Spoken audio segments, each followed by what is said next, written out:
تتوقع المديرية العامة للأرصاد الجوية بالنسبة ليوم السبت أن يبقى الطقس حارا نسبيا بداخل الأقاليم الجنوبية والجنوب الشرقي للبلاد،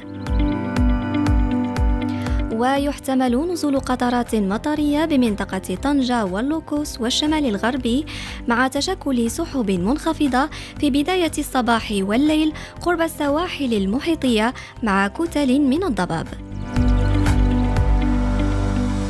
كما يتوقع أن تكون السماء أحيانا غائمة بالجنوب الشرقي، مع احتمال تسجيل هبات رملية بالجنوب والجنوب الشرقي والمنطقة الشرقية.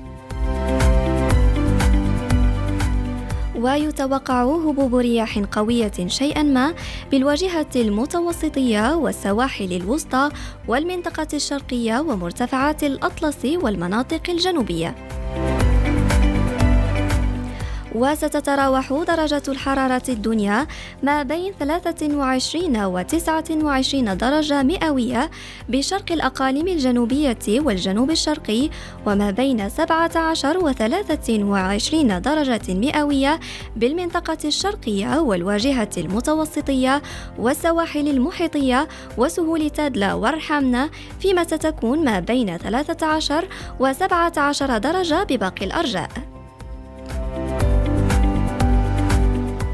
أما درجات الحرارة العليا فستبقى مرتفعة بأقصى جنوب المملكة والأطلس، وستعرف بعض الانخفاض في باقي المناطق.